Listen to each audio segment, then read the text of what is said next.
ಸಂಭ್ರಮಾಚರಣೆಗೆ ನಾವು ಯಾಕೆ ಬರಬೇಕು? ಕಾರಣ ಏನು? ಇಷ್ಟೆಲ್ಲ ಸಂಭ್ರಮಾಚರಣೆ, ಇಷ್ಟೆಲ್ಲ ವ್ಯವಸ್ಥೆ ಯಾವುದಕ್ಕೋಸ್ಕರ ಇರ್ಬೋದು?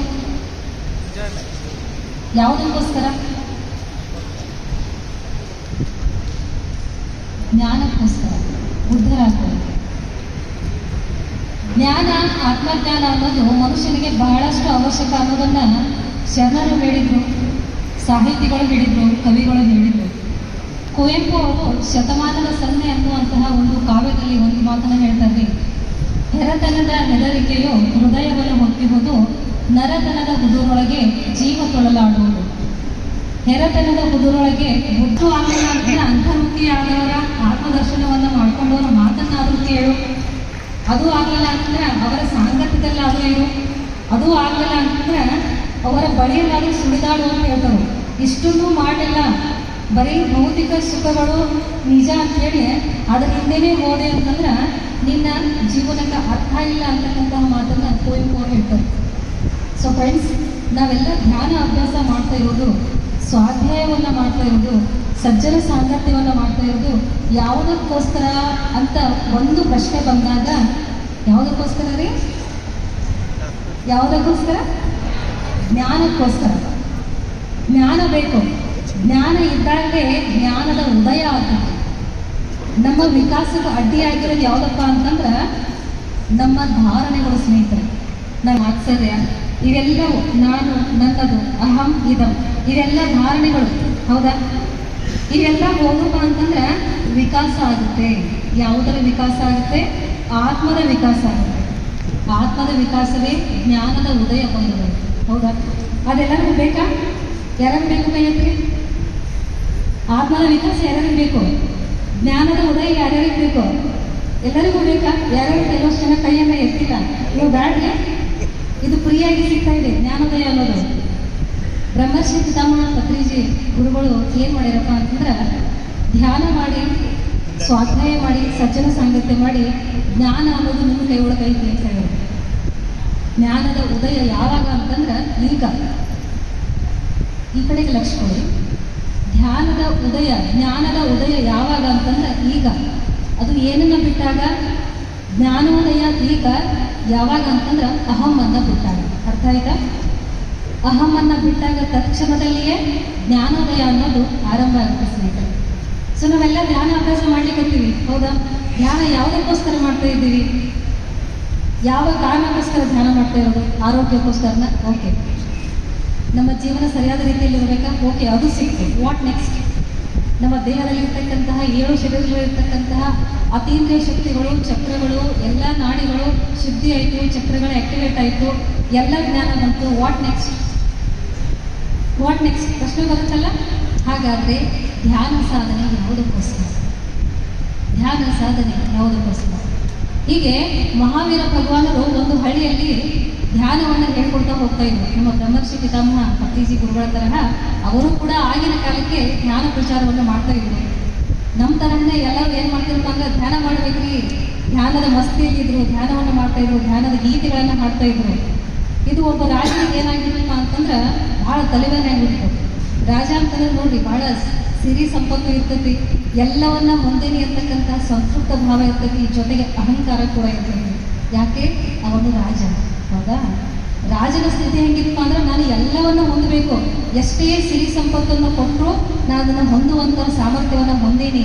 ಒಂದು ರಾಜ್ಯನೇ ಇರಲಿ, ಒಂದು ದೇಶನೇ ಇರಲಿ, ಏನೇ ಇರಲಿ, ನನ್ನ ಕಡೆ ಇರ್ತಕ್ಕಂಥ ಸಂಪತ್ತನ್ನು ಕೊಟ್ಟು ಅದನ್ನು ನಾನು ಪಡ್ಕೋಬೇಕು ಅಂದರೆ ಎಲ್ಲವನ್ನು ಬೆಲೆ ಕೊಟ್ಟು ತಗೊಳ್ಳುವಂತಹ ಮನೋಭಾವ ಆ ರಾಜನದಿತ್ತು. ಪ್ರಸನ್ನಜೀತ್ ಅಂತ ರಾಜನ ಹೆಸರು. ಅವನು ಒಂದು ದಿವಸ ಏನು ಮಾಡ್ತಾನ್ರಿ, ಬುದ್ಧನ ಹತ್ರ ಬರ್ತಾನ. ಬಂದು ಏನಿಲ್ರಿ ಮಹಾವೀರ ಭಗವಾನರೇ, ನೀವು ನನ್ನ ಒಂದು ದಾರಿಗೆ ನೀವು ಅಡ್ಡಿಯಾಗ್ಬಿಟ್ಟಿರಿ ಅಂತ ಹೇಳ್ತಾನೆ. ಆಗ ಮಹಾವೀರ ಭಗವಾನರು, ಏನು ನಿನ್ನ ದಾರಿಗೆ ನಾನು ನಿಮ್ಗೆ ಅಡ್ಡಿ ಆಗ್ತೀನಿ ಅಂತ ಹೇಳ್ತಾರೆ.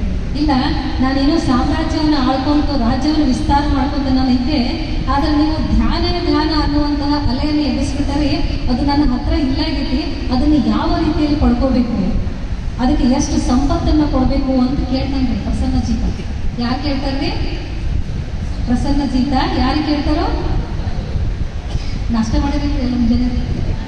ಚಲೋ ನಾಷ್ಟ ಆಗಿದ್ರಿ? ನಾಷ್ಟ ಚಲೋ ಇದ್ರಿ? ಅದಕ್ಕೊಂದು ಚಪ್ಪಾಳೆ ಹೊಡೆದ್ರಿ. ಅವ್ರ ಹೆಸರೇನು? ರಾಜನ ಹೆಸರೇನು? ಪ್ರಸನ್ನಜಿತ. ಯಾರಿಗೆ ಕೇಳಿದ್ರು? ಮಹಾವೀರ ಭಗವಾನ್ ಕೇಳಿದ್ರು. ಎಷ್ಟು ಬೆಲೆಯನ್ನು ಕೊಡಬೇಕು? ಧ್ಯಾನ ಧ್ಯಾನ ಧ್ಯಾನ ಅಂತ ಇಡೀ ರಾಜ್ಯದ ತುಂಬ ಎಲ್ಲ ಜನ ಡಾನ್ಸ್ ಮಾಡ್ಲಿಕ್ಕಿದ್ದಾರೆ, ಮಸ್ತಿಯಲ್ಲಿದ್ದಾರೆ, ಬಾಯಿ ಬಿಟ್ಟರೆ ಬರೀ ಧ್ಯಾನದ ಮಾತಾಡ್ತಾರೆ. ಏನು ಪಡ್ಕೊಂಡಾರ ಅದರಿಂದ? ಅದನ್ನು ಎಷ್ಟು ಸಂಪತ್ತನ್ನು ಕೊಟ್ಟು ನಾವು ಪಡ್ಕೋಬೇಕು? ಕೊಟ್ಟು ನಾನು ಹೇಳಿ ಏನು ಹೇಳಿದ್ರು ಪ್ರಸನ್ನಜಿ. ಆಗ ಮಹಾವೀರ ಭಗವಾನರು ಮುಗುಳ್ನಗೆಯಿಂದ ಬೀರ್ತಾ ಒಂದು ಮಾತನ್ನು ಹೇಳಿದ್ರು. ಹೌದಾ ಪ್ರಸನ್ನಜಿತರೆ, ಅದು ನೀವು ಯಾರ ಹತ್ರ ಹೋಗೋ ಅವಶ್ಯಕತೆ ಇಲ್ಲ. ಇದೇ ರಾಜ್ಯದ ಒಳಗೆ ಒಬ್ಬ ಬಡ ರೈತ ಅದನ್ನು, ಅವನಿಗೆ ಧ್ಯಾನದ ಉಪಲಬ್ಧಿ ಆಗೇನೆ, ಧ್ಯಾನ ಅವನಿಗೆ ಸಂಪೂರ್ಣವಾಗಿ ಅವಗತ ಆಗೈತಿ.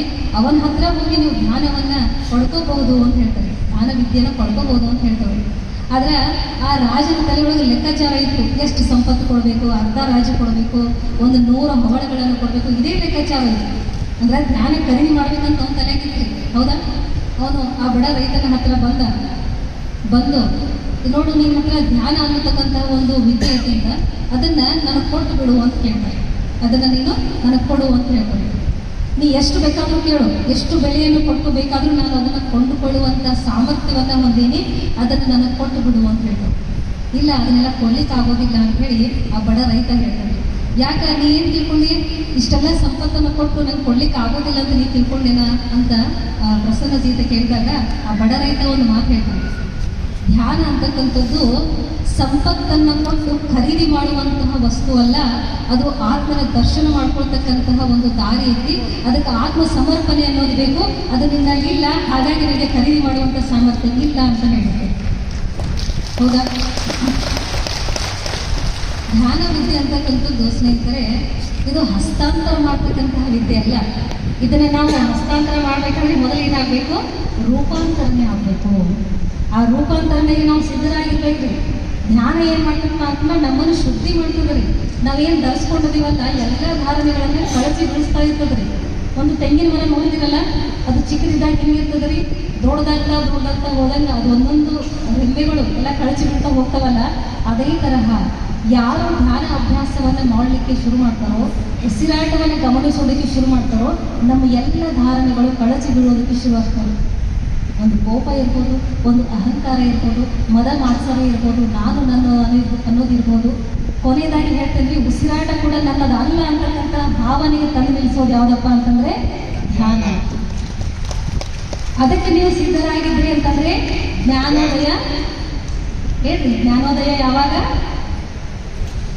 ಈಗ. ಜ್ಞಾನೋದಯ ಯಾವಾಗ? ಈಗ. ಜ್ಞಾನೋದಯ ಯಾವಾಗ? ಈಗ. ಎಸ್, ಈಗಲೇ ಜ್ಞಾನೋದಯಕ್ಕೆ ಎಲ್ಲರೂ ಸಿದ್ಧರಾಗಿದ್ದೀರಾ? ಸಿದ್ಧರಾಗಿದ್ದೀವಿ. ಎಸ್. ಅದಕ್ಕಾದ್ರೆ ಏನು ಮಾಡಬೇಕು ವಿಶಾಲಕ್ಷಿ? ಜ್ಞಾನೋದಯವನ್ನು ಖರೀದಿ ಮಾಡಕ್ಕೆ ಏನು ಮಾಡಬೇಕು ಅಂತ ಕೇಳಕ್ಕೆ ಹೋಗ್ಬೇಡ್ರಿ. ನೀವು ಆಲ್ರೆಡಿ ಎಲ್ಲವನ್ನು ಪಡ್ಕೊಂಡಿರಿ. ಎಷ್ಟೋ ಮೆಟ್ಟಿಲುಗಳನ್ನು ಹತ್ತಿ ಇಲ್ಲಿ ತನಕ ಬಂದು ಕೂತಿದ್ದೀರಿ. ಒಂದು ಮಾರ್ಗದಲ್ಲಿ ಎಲ್ಲೋ ಒಂದು ಕಡೆ ದೂರ ಪ್ರಯಾಣ ಬೆಳೆಸಿರ್ತೀರಿ. ಬೆಳೆಸಿರುವಂಥ ಸಂದರ್ಭದೊಳಗೆ ದಾರಿ ಮಕ್ಕಳಿಗೆ ಏನಾದರೂ ಒಂದು ಬಂತಪ್ಪ ಅಂತಂದ್ರೆ, ಏನೋ ಒಂದು ಕಲ್ಲು ಮುಳ್ಳು ಕಟ್ಟಿಗೆನೋ ಏನೋ ಬಂತು ಅಂದ್ರೆ ಅದು ಏನು ಮಾಡ್ತೀರಾ? ಅದನ್ನು ಎತ್ತಿ ಪಕ್ಕಕ್ಕಿಟ್ಟು ಮುಂದೆ ಹೋಗ್ತೀರ. ಅದೇ ತರಹ ಧ್ಯಾನ ಸಾಧನೆ ಮಾರ್ಗದಲ್ಲಿ ಯಾವುದೇ ಅಡ್ಡಿ ಬಂದರೂ ಅದನ್ನು ಪಕ್ಕಕ್ಕೆ ಎತ್ತಿ ಇಟ್ಟು ಮುಂದೆ ಸಾಗುವಂತಹ ಆತ್ಮಸ್ಥೈರ್ಯವನ್ನು ಹೊಂದಿರುವವರೇ ಪಿರಮಿಡ್ ಮಾಸ್ಟರ್ಸ್ಗಳು. ಆ ಸಾಮರ್ಥ್ಯವನ್ನು ಪತ್ರಿಕೆಗಳು ನಾವೆಲ್ಲರೂ ಕೊಟ್ಟಾರ್ರಿ. ನಾವೆಲ್ಲರೂ ನಿಂತೀವ? ಎಲ್ಲೂ ನಿಂತಿಲ್ಲ. ಎಷ್ಟು ಜನ ಹೊಸದಾಗಿ ಬಂದಿದ್ರು ಕೈ ಎತ್ತಿ? ಫಸ್ಟ್ ಟೈಮ್ ಪಿರಮಿಡ್ ವ್ಯಾಲಿಗೆ ಎಷ್ಟು ಜನ ಹೊಸದಾಗಿ ಬಂದಿದ್ರು? ಓಕೆ, ಅವರೆಲ್ಲರೂ ಜೋರಾಗಿ ಚಪ್ಪಾಳೆ. ಮಾಸ್ಟರ್ಸ್ನ ಯಾಕೆ ಪದೇ ಚಪ್ಪಾಳೆ ಅಂತ ಹೇಳ್ತಾ ಇದ್ದೀನಿ ಗೊತ್ತಾ? ಈ ಚಪ್ಪಾಳೆ ಅನ್ನೋದು ಪ್ರೋತ್ಸಾಹ. ಯಾವುದಕ್ಕೆ ಗೊತ್ತಾ? ಕಲೆಗೆ, ಆತ್ಮಜ್ಞಾನಕ್ಕೆ, ಎಲ್ಲದಕ್ಕೂ ಸ್ಫೂರ್ತಿ. ಸೊ ಫ್ರೆಂಡ್ಸ್, ನಾವು ಈಗಾಗಲೇ ಎಷ್ಟೋ ಎಲ್ಲ ತಿಳ್ಕೊಂಡಿವ್ರಿ, ಎಲ್ಲ ತಿಳ್ಕೊಂಡಾಗೈತಿ. ಆದರೆ ಒಂದೇ ಒಂದು ನಾನು ತಿಳಿಸೋಕೆ ಇಷ್ಟಪಡ್ತಿರೋದೇನಪ್ಪ ಅಂದ್ರೆ, ಜ್ಞಾನೋದಯ ಯಾವಾಗ? ಪತ್ರಿಜಿ ಗುರುಗಳು 40 ವರ್ಷ ಅದನ್ನೇ ಹೇಳಿದ್ರು, ಜ್ಞಾನೋದಯ, ಜ್ಞಾನ ಜ್ಞಾನ ಜ್ಞಾನ ಅಂತ ಹೇಳಿದ್ರು. ಇಷ್ಟೇ ಅಲ್ಲ, 12ನೇ ಶತಮಾನದಲ್ಲಿ ಹಲವು ಪ್ರಭುಗಳು ಕೂಡ ಹೇಳಿದ್ರು ಜ್ಞಾನವೇ ಬೇಕು, ಅದು ಯಾವಾಗ ಸಿಗ್ತದೆ ಅನ್ನೋದನ್ನು ಕೂಡ ಹೇಳಿದ್ರು. ಸುತ್ತಿ ಬಂದಡಿಲ್ಲ ಲಕ್ಷ ಗಂಗೆಯಲ್ಲಿ ನಿಂದಡಿಲ್ಲ, ಸುತ್ತಿ ಬಂದಡಿಲ್ಲ ಲಕ್ಷ ಗಂಗೆಯಲ್ಲಿ ನಿಂದಡಿಲ್ಲ, ತುತ್ತ ತುದಿಯ ಗಿರಿಯ ಏರಿ ಕೂಗಿ ಕರೆದಡಿಲ್ಲ, ನಿತ್ಯ ನೇಮದಿ ತನುವ ಮುಟ್ಟಿಕೊಂಡಡಿಲ್ಲ, ಅಂದಂದಿಗೆ ಅತ್ತಲಿಟ್ಟ ಹರಿವ ಮನವ ಚಿತ್ತದರಿ ನಿಲ್ಲಿಸಬಲ್ಲಡೆ, ಬಚ್ಚ ಬಳಿಯ ಬೆಳಗು ಕಾಣ ಗುಣೇಶ್ವರ. ಫ್ರೆಂಡ್ಸ್, ಏನಪ್ಪ ಅಂತಂದ್ರೆ, ಲಕ್ಷ ಸಾರಿ ಗಂಗೆಯಲ್ಲಿ ಮುಳುಗಿದ್ರು ಕೂಡ ನಮಗೆ ಸಿಗಂಗಿಲ್ಲ. ಎಷ್ಟೋ ದೇವಸ್ಥಾನ, ಋಷಿಕೇಶ, ಕಾಶಿ, ಹರಿದ್ವಾರ ಎಲ್ಲ ತಿರುಗಾಡಿ ಬಂದರೂ ಸಿಗಂಗಿಲ್ಲ. ಎತ್ತರದ ಬೆಟ್ಟದ ಮೇಲೆ ಏರಿ ಕೂಗಿ ಕರೆ ಭಗವಂತ ಎಲ್ಲಿದ್ದೀಯಾ ಆತ್ಮಜ್ಞಾನ ಕೊಡುವಂತಂದ್ರೆ ಸಿಗೋದಿಲ್ಲ. ಪ್ರತಿದಿನ 20 ಸಾರಿ ಮಡಿ ಮೇಲಿಗೆ ಅಂತ ಸ್ನಾನ ಮಾಡಿದ್ರು ಸಿಗೋದಿಲ್ಲ. ಯಾವಾಗ ಸಿಗುತ್ತೆ? ಆ ಕಡೆ ಈ ಕಡೆ ಹೊಡೆದಾಡ್ತಾ ಇರುವಂತಹ ಮನಸ್ಸನ್ನ ಒಂದೇ ಕಡೆ ನಿಲ್ಲಿಸಿದಾಗ ಮಾತ್ರ ಸಿಗುತ್ತೆ. ಆ ಮಾರ್ಗಕ್ಕೆ ಧ್ಯಾನ ಮಾರ್ಗ ಆಗ್ತದೆ. ನಮ್ಮದು ಪುಣ್ಯಭೂಮಿ, ಭಾರತ ಅನ್ನೋದು ಪುಣ್ಯಭೂಮಿ. ಇದು ಯುಗ ಯುಗಗಳಿಂದಲೂ ಈ ಜ್ಞಾನವನ್ನು ಕೊಟ್ಕೊಂತ ಬಂದೈತ್ರಿ. ಅದಕ್ಕೆ ನಾವೇನು ಮಾಡಿದೀವೋ ಜ್ಞಾನೋದಯವನ್ನು ಲಾಸ್ಟ್ ಇಟ್ಟದೀವೋ ಎಲ್ಲವನ್ನು ಕೊಟ್ಕೊಳ್ತಾ ಇದ್ದೀವಿ. ತಪ್ಪಲ್ಲ, ಧ್ಯಾನದಿಂದ ಎಲ್ಲವನ್ನು ಬಯಸೋದು ತಪ್ಪಲ್ಲ, ಆದ್ರೆ ಕೆಲವನ್ನು ತ್ಯಜಿಸ್ಬೇಕಾಗ್ತದ್ರಿ. ತ್ಯಾಗ ಅಲ್ಲ ನಾನು ಹೇಳ್ತೀನಿ, ತ್ಯಾಗ ಬೇರೆ, ತ್ಯಜಿಸುವಿಕೆ ಬೇರೆ. ತ್ಯಾಗ ಅಂದರೆ ನಾನು ಏನಾದ್ರು ಕೊಡ್ತೀನಿ. ಫಾರ್ ಎಕ್ಸಾಂಪಲ್, ನಾನು ನನ್ನ ಹತ್ರ ಇರುವಂಥ ವಸ್ತುವನ್ನು ಕೊಟ್ಟು ನಾನು ಕೊಟ್ಟಿದ್ದೀನಿ ಅಂತ ಬಿಟ್ಟುಬಿಟ್ಟೆ ಅಂತ ಹೇಳ್ತೀವಲ್ಲ, ಇದು ತ್ಯಾಗ ಆಗ್ತದೆ. ನಾನು ಬಿಟ್ಟಿದ್ದೀನಿ ಅಂತಂದರೆ ತ್ಯಜಿಸಿ ಬಿಡೋದು ಅಂದರೆ ಬಿಟ್ಬಿಡೋದು, ಅದನ್ನು ಮೈಂಡಿನ ಕೂಡ ತೆಗೆದು ಬಿಡೋದು. ನಾನು ಹಿಂಗೆ ಇರ್ದೆ ಅಂತಕ್ಕಂಥದ್ದು ನಾವು ಮೈಂಡಿಂದ ಯಾವಾಗ ತೆಗ್ತಿರಲ್ಲ ಆಗಲೇ ಜ್ಞಾನದ ಉದಯ. ನಾವು ಹಿಂಗರಿ ಸುಮ್ಮನೆ ಕೂತಾಗ ಪಾಸ್ಟ್ನಾಗರೆ ಇರ್ತೀವಿ, ಇಲ್ಲಂದ್ರೆ ಫ್ಯೂಚರ್ನಾಗರೆ ಇರ್ತೀವಿ. ಆದರೆ ಅದೃಷ್ಟವಶಾತ್ ಏನಪ್ಪ ಅಂದರೆ ಇಲ್ಲಿರ್ತಕ್ಕಂತಹ ಎಲ್ಲ ದೇವರುಗಳು ಪ್ರೆಸೆಂಟ್ನಲ್ಲೇ ಇರ್ತಾರೆ. ಹೌದಾ? ಬನ್ನಿ ಕೂತಿದ್ದೀರಾ ಅಲ್ವಾ? ಇಲ್ಲೇ ಇದ್ದೀರಾ ಅಲ್ವಾ? ಸೊ ಫ್ರೆಂಡ್ಸ್, ಆತ್ಮಜ್ಞಾನ ಅಂತಕ್ಕಂಥದ್ದು, ಜ್ಞಾನೋದಯ ಅಂತಕ್ಕಂಥದ್ದು ಯಾವಾಗ ಐತಿ ಅನ್ನುವಂಥ ಪ್ರಶ್ನೆಗೆ ಉತ್ತರ ಏನಪ್ಪ ಅಂತಂದ್ರೆ ಈಗಲೇ. ಬುದ್ಧ ಒಂದು ಕಡೆ ಹೇಳ್ತಾರೆ ಏನಪ್ಪ ಅಂತಂದ್ರೆ 4 ಹೆಜ್ಜೆಗಿಂತ ನಿನ್ನ ಯೋಜನೆಗಳು ಜಾಸ್ತಿ ಇರಬಾರ್ದು ಅಂತ ಹೇಳ್ತಾರೆ. 4 ಹೆಜ್ಜೆಗಳಿಂದ ನಿನ್ನ ಯೋಚನೆ ಜಾಸ್ತಿ ಇರಬಾರ್ದು. 4 ಹೆಜ್ಜೆ ಯಾವುದು ಕೇಳಲಿಕ್ಕೆ ಯೋಗ್ಯ ಅಲ್ಲವೋ ಅದನ್ನು ಕೇಳಿಸ್ಕೊಳ್ಳೇಬಾರ್ದು. ಯಾವುದು ಮಾತನಾಡಲಿಕ್ಕೆ ಯೋಗ್ಯ ಇಲ್ವೋ ಅದನ್ನು ಮಾತಾಡಲೇಬಾರ್ದು. ಯಾವುದು ಯೋಚಿಸಲು ಯೋಗ್ಯ ಇಲ್ವೋ ಅದನ್ನು ಯೋಚಿಸಲಿಕ್ಕೆ ಹೋಗಬಾರ್ದು. ಇಷ್ಟನ್ನು ಮಾಡಿದ್ರೆ ಜ್ಞಾನೋದಯ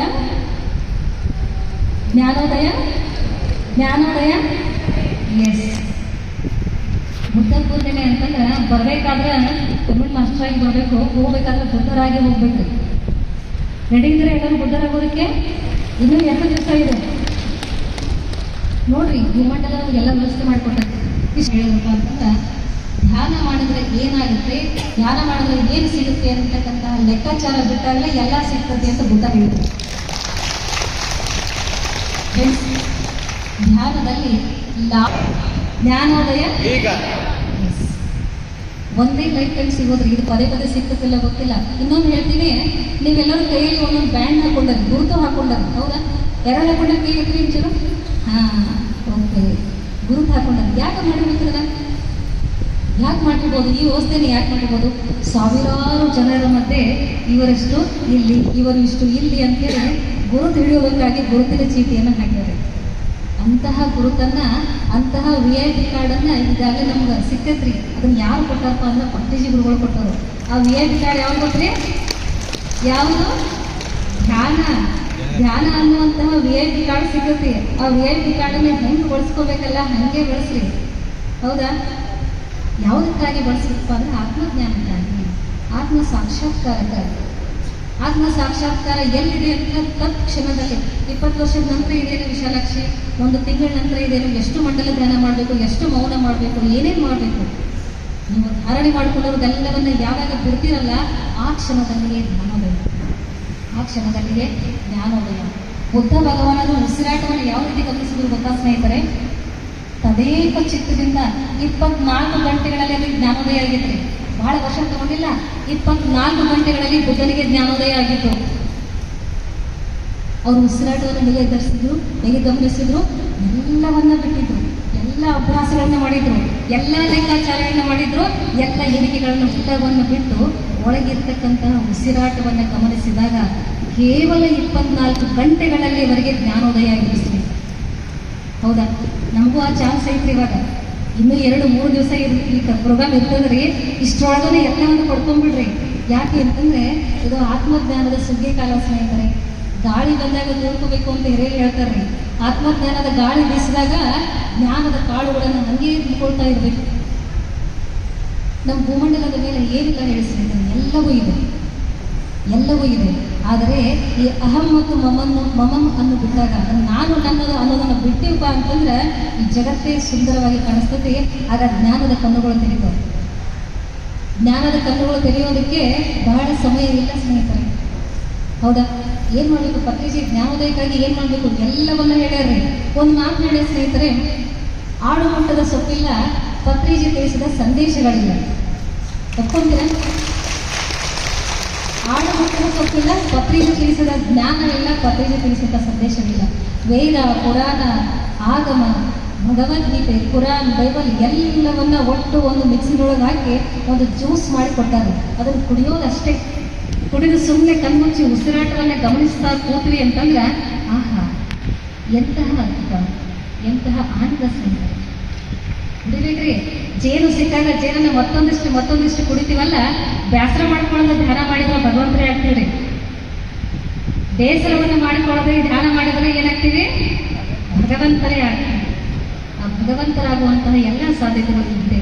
ಹಾಗಾಗಿ ಜ್ಞಾನೋದಯಕ್ಕೆ ಏನೇನು ಮಾಡಬೇಕು? 3 ಅಂಶ ಇದೆ ಸ್ನೇಹಿತರೆ. ನಾನು ನನ್ನ 24 ವರ್ಷಗಳ ಧ್ಯಾನದ ಅವಧಿಯಲ್ಲಿ ನಾನು ಮಾಡಿದ್ದು ಒಂದು 3. ಪತ್ರಿಜಿ ಗುರುಗಳು ನನಗೆ ವೈಯಕ್ತಿಕವಾಗಿ ತಿಳಿಸ್ಕೊಟ್ಟಿದ್ರು. ಏನು? ಎಲ್ಲವನ್ನ ಗಮನಿಸ್ತಾ ಇರು, ಸಾಕ್ಷಿ ಭಾವದಿಂದ ಧ್ಯಾನವನ್ನ ಮಾಡ್ತಾ ಇರು, ಜೊತೆಗೆ ಮೌನವನ್ನ ಮಾಡ್ತಾ ಇರು.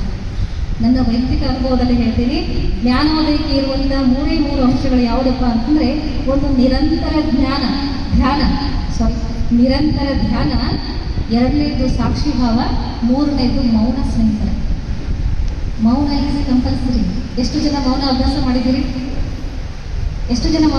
ಮಾಡಿದ್ದೀರಿ? What about others? ಇನ್ನುಳಿದರೆಲ್ಲ ಯಾವಾಗ ಅಭ್ಯಾಸ ಮಾಡ್ತಿಲ್ಲ. ಸೊ ಫ್ರೆಂಡ್ಸ್, ಮೌನ ಅಭ್ಯಾಸ ಅನ್ನೋದು ಕಡ್ಡಾಯವಾಗಿ ಬೇಕಿದೆ. ಮೌನದಲ್ಲಿದ್ದಾಗಲೇ ಜ್ಞಾನೋದಯ ಅಂದರೆ ಏನು ಅನ್ನೋದು ಅರ್ಥ ಆಗುತ್ತೆ. ಅಂತಹ ಎಲ್ಲ ಅವಕಾಶಗಳನ್ನು ಪತ್ರಿಜಿ ಸರ್ ಅವರು ನಮ್ಮೆಲ್ಲರೂ ಮಾಡಿಕೊಟ್ಟಿದ್ದಾರೆ. ನಾವು ಭೂತೋ ನಾವು ಭವಿಷ್ಯತಿ, ನಾವೆಷ್ಟು ಪುಣ್ಯವಂತರು ಗೊತ್ತಾ? ಇಂತಹ ಸದ್ಗುರುವನ್ನ ಮುಂದೆ ಯಾರು ಪಡಿತಾರಿಲ್ಲ ಗೊತ್ತಿಲ್ಲ, ಹಿಂದೆ ಎಷ್ಟು ಜನ ಪಡೆದಿದ್ರು ಗೊತ್ತಿಲ್ಲ. ನಾವೆಲ್ಲ ಪಡೆದಿದ್ದೀವಿ. ಹಾಗಾಗಿ ಪಡೆದದನ್ನ ತಲೆ ಮೇಲೆ ಹೊತ್ತು ಸಾಧನೆ ಮಾಡ್ತಾ ಇರ್ಬೇಕು. ಏನ್ ಮಾಡ್ತಾ ಇರ್ಬೇಕು? ಸಾಧನೆ ಮಾಡ್ತಾ ಇರ್ಬೇಕು. ವಿಲ್ ಹೆಲ್ಮಲ್ ಅಂತಕ್ಕಂಥ ಒಂದು ಮಾತು ಹೇಳ್ತಾರೆ, ನನ್ನ ಸಮಯ ಅಮೂಲ್ಯ ಅಂತ ಹೇಳ್ತಾರೆ. ಬೇಕಾದ್ರೆ ಬಂದು ಇಟ್ಕೊಂಡ್ಬಿಡ್ರೆ, ನನ್ನ ಸಮಯ ಅಮೂಲ್ಯ. ಆ ಸಮಯಕ್ಕೆ ನೀವು ಬೆಲೆ ಕೊಟ್ಟು ಧ್ಯಾನ ಅಭ್ಯಾಸವನ್ನು ನಿರಂತರವಾಗಿ ಮಾಡ್ತಾ ಇದ್ರಿ ಅಂತಂದ್ರೆ ಜ್ಞಾನೋದಯ